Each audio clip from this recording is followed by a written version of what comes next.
Diversity is the accounting and mindfulness of our commonalities and differences. Often organizations have focused on one of those aspects or the other. Differences are easy to see. Communication styles, social backgrounds, gender and race are often the aspects where we draw lines of difference. The Equal Opportunity Employment Commission, the Americans with Disabilities Act and Title IX, gender equality in educations are all attempts to heal the systemic harms caused by false inferiority and undervalued gifts that differences offer. Yet, when we look at the core motivations of human beings, we can recognize we are all seeking safety, significance, and belonging. The human experience provides for us many similar challenges and experiences that require universal responses. We need safe spaces to develop. We long to love and be loved, and desire a community where our talents can be utilized. Our methods may be very different. The words we use to express our core values may have contextual meaning, and many of the desires we seek may look very different. It is these human commonalities that allow us to look past our superficial differences and unite around common goals. Yes, working with differences comes at a cost, but groups that value and leverage diversity achieve greater performance and more impact. It is not easy and requires attention and work. This is the call of leaders and servant leadership.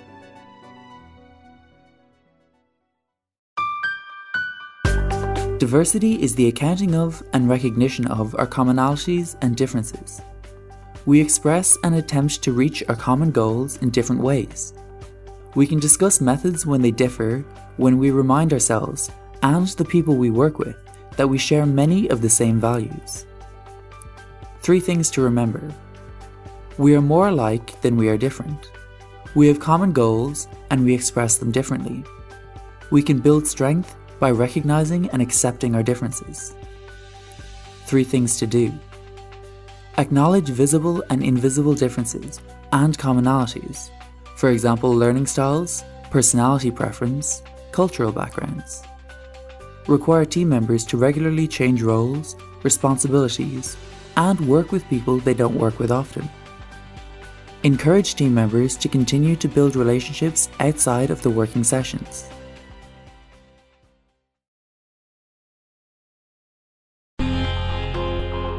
Equity is about how we treat people.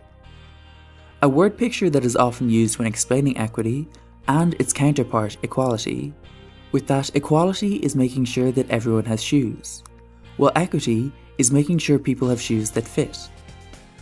Let's take this one step further and ask this question. Why do we want shoes that fit people? Political correctness has done most of us an intellectual disservice by socially mandating what can and cannot be thought or spoken. We would be better served by asking the question and demanding answers to this question. Why would I want to call them? Or, how does that behaviour help the situation? We know that human potential most often rises and falls to the level of expectation of leaders, parents, teachers, or police officers. Equity is about how we create space for the maximising of human development by removing or mitigating barriers that only get in the way of development. Bureaucracies are systems designed to benefit those who create them, even at the detriment of those who use the systems. Equality is about fairness, but we only have to turn to our early upbringing to see the fallacy of that mindset. Life is not fair is often the anthem of parenting. Equity is unfair. It is about learning what works, what motivates, and how we eliminate barriers that limit human potential. It is unfair for stadiums to provide 2 women's lavatories to every 1 male lavatory. Yes, a 2-to-1 ratio, or gender-neutral spaces. Who benefits? We all do. Equality is about fairness. Equity is unfair. It is about learning what works. As leaders, we must be critical and systemic to find the methods, resources, and approaches that bring out the best of our group as we seek to build competence and character. 3 things to remember. Equality focuses on fairness of opportunity. Equity focuses on quality of outcome. Equity may look like different treatment. 3 things to do. Define your goal or desired outcomes for diversity and equity. Think about the many paths to that goal or outcome, given your group's diversity. Remove barriers or procedures that keep them safe. Builds character, but may limit the group's ability to reach the goals. There is no inherent conflict between human beings. People have to be taught to dislike each other. What we typically refer to as conflict is often differing methods to a similar goal. High context cultures, low context cultures, personality types, personal preferences could all be sources of perceived conflicts, when in fact they are more about our approaches to goal attainment. We want similar things, but not all the same things. We can engage in interpersonal conflict, which are often rooted in our worldview. It is important as leaders to recognize the difference between personal conflict and conflict around ideas or solutions. Conflict around ideas or solutions also have emotional attachments that require the leader to engage the emotional responses, address the concerns, and help the group move towards the shared goals. We don't all want the same things. There is more than one car company. Our gene selection is almost limitless, and the resources we seek to advance our lives can be augmented, replaced, or repurposed. How we communicate could also be a source of conflict. Conflicts in communication often result from a lack of understanding culture, a lack of time building relationships, and a lack of understanding core motivations. Many individuals would rather avoid conflict. As leaders, we must use our tools of communication to help navigate perceived conflict. Understanding group dynamics. Bruce Tuckman in 1965 said that these norming, forming, storming, and performing phases are all necessary and inevitable in order for the team to grow, face up to challenges, tackle problems, find solutions, plan work, and deliver results. As a leader, it is important to use the tool of communication to navigate individuals and groups through conflict to results. Forming. The team meets and learns about the opportunities and challenges, and then agrees on goals and begins to tackle the tasks. Team members tend to behave quite independently. They may be motivated, but are usually relatively uninformed of the issues and objectives of the team. Team members are usually on their best behavior, but very focused on themselves. Mature team members begin to model appropriate behavior even at this early phase. The meeting environment also plays an important role to model the initial behaviors of each individual. The major task functions also concern orientation. Members attempt to become oriented to the tasks as well as to one another. Discussion centers around defining the scope of the task, how to approach it, and similar concerns. To grow from this stage to the next, each member must relinquish the comfort of non-threatening topics and risk the possibility of conflict. Norming. Resolved disagreements and personality clashes result in greater intimacy, and a spirit of cooperation emerges. This happens when the team is aware of competition and they share a common goal. In this stage, all team members take the responsibility and have the ambition to work for the success of the team's goals. They start tolerating the whims and fancies of other team members. They accept others as they are and make an effort to move on. The danger here is that members may be so focused on preventing conflict that they are reluctant to share controversial ideas. Performing with group norms and roles established, group members focus on achieving common goals, often reaching an unexpectedly high level of success. By this time, they are motivated and knowledgeable. The team members are now competent, autonomous, and able to handle the decision-making process without supervision. Dissent is expected and allowed, as long as it is channeled through means acceptable to the team.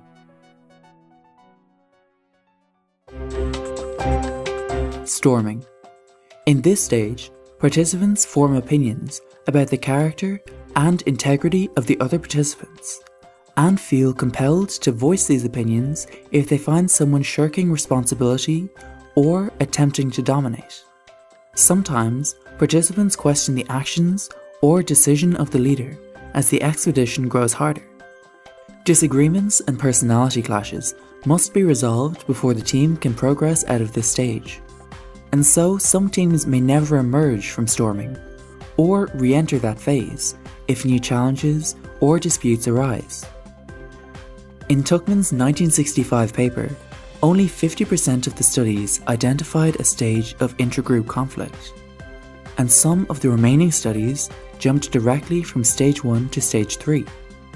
Some groups may avoid the phase altogether, but for those who don't, the duration, intensity, and destructiveness of the storms can be varied. Tolerance of each team member and their differences should be emphasized. Without tolerance and patience, the team will fail. This phase can become destructive to the team and will lower motivation if allowed to get out of control. Some teams will never develop past this stage. However, disagreements within the team can make members stronger, more versatile, and able to work more effectively as a team. Supervisors of the team during this phase may be more accessible, but tend to remain directive in their guidance of decision-making and professional behaviour. The team members will therefore resolve their differences, and members will be able to participate with one another more comfortably. The ideal is that they will not feel that they are being judged, and will therefore share their opinions and views. Normally, tension, struggle, and sometimes arguments occur. This stage can also be upsetting. There is no inherent conflict between human beings. Although we may want many of the same things, how we attain these things may be quite different. People have to be taught to dislike each other. As the song states from the musical South Pacific, to hate and fear, you gotta be taught. From year to year, it's gotta be drummed into your deaf ear. You gotta be carefully thought. 3 things to think about. Conflict is often rooted in a perception that goals can't or won't be accomplished or reached. Conflict can be mitigated when we seek to understand culture, goals, and motivation.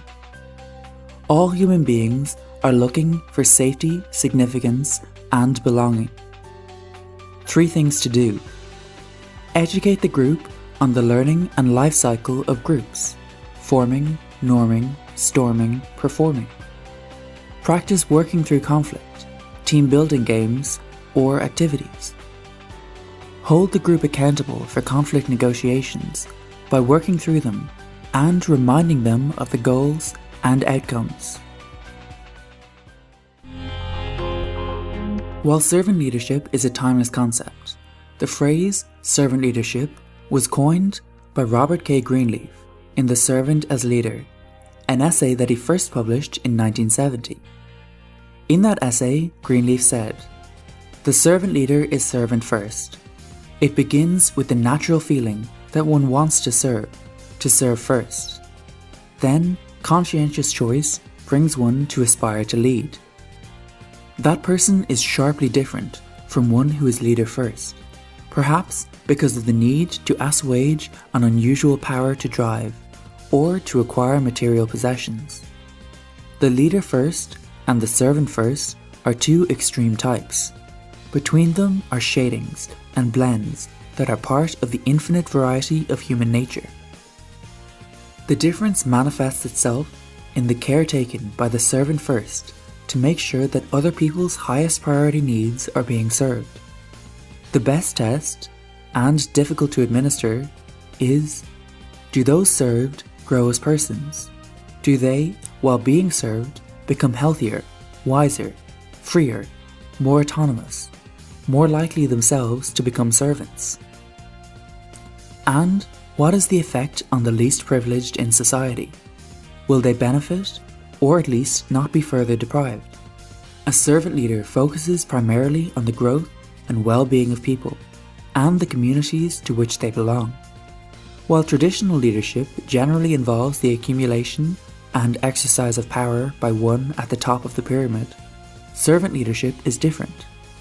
The servant leader shares power, puts the needs of others first, and helps people develop and perform as highly as possible.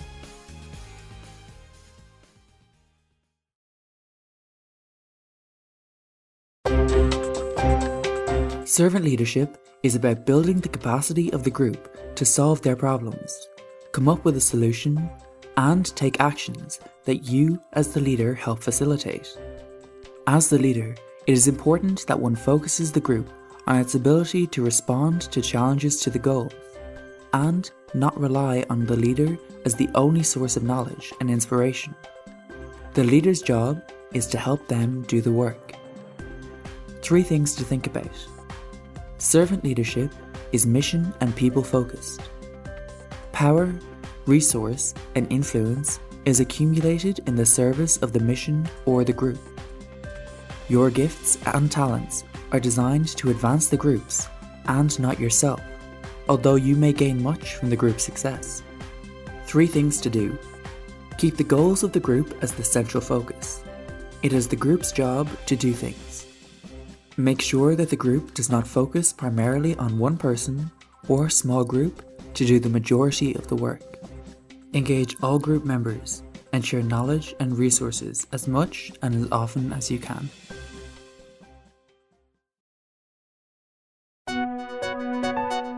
Leader as coach. A coach is one who teaches, develops, and helps their group identify obstacles that prevent their ability to achieve common goals. Coaching is about strategically and tactfully asking the right questions, providing the space to create answers that make sense for the group in its context. Coaches employ the Socratic method, asking questions that will get the group to think, often in new and different ways. Asking strategic questions guides thinking. Fácil, in Spanish, means easy. It is the leader's responsibility to make the group's work easy by creating space for group problem solving. Leaders as coach don't look to solve problems, but is seen as the facilitator of processes where the group creates the value for the actions they will choose to take. The leader may see a faster or simpler way and want to help the team. This, however, in many circumstances, will delay the skill development of the group. Coach takes time, and when practiced, the group develops in ways or creates solutions that the leader may not have even thought of. Coaches are thoughtful, energetic, passionate, and lead by example.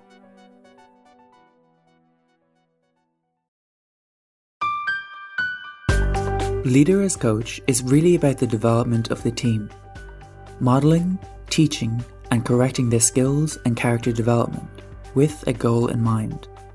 Coaches look for the unique gift or talent in each individual's and works to develop a team that complement and accentuates these talents towards a common goal. 3 things to think about. Coaches are more focused on development. Knowing success comes from sound foundational skills. Coaches are strategic in the use of discipline, reward, and critical feedback, all focused on the development of their team, and are comfortable with small failures, as these lead to greater understanding and higher performance. Coaches make complex processes accessible and seem easy, as they require experience in the practicing of those skills. 3 things to do. Instruct, offer opportunities for guided practice, and offer continued support. Build on the failures and successes of the group, teachable moments. Model what you want your group to be. Hold high standard for character development and skill acquisition, while taking time to build those skills.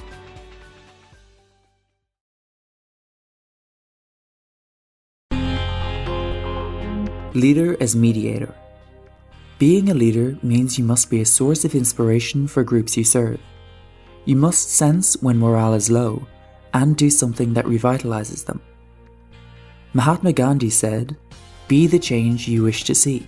So, if you want upbeat, take initiative type individuals, it starts with your modeling. Leaders look to clarify goals while bringing the diversity of thought, attitudes, mindsets, and behaviors to work in concert towards goals.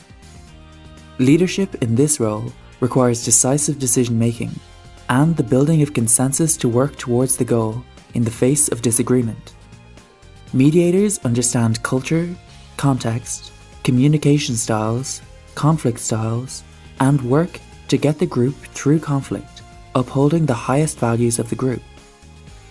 Helping groups navigate through challenges together while not losing attention and enthusiasm takes a leader who is committed to the development of the group. Sometimes it is more important to be effective than to be right, and mediators look for those solutions that increase effectiveness, even if the road seems longer.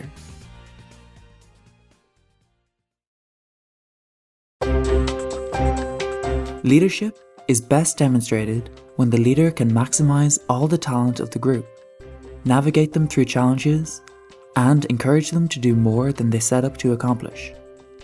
Helping the group be decisive and own successes and failures is the hallmark of this leadership style. 3 things to think about. You must be a source of inspiration and encouragement. Mediators must have or voice minority opinions that might not otherwise be heard. Must make sound, decisive decisions once all the information has been gathered. 3 things to do. Keeps the diversity of skills, thoughts, and backgrounds focused on the accomplishment of goals. Look for solutions that help develop character, individual skill, and group effectiveness. Work to continue understanding the role context, culture, and conflict play in processes of group decision-making.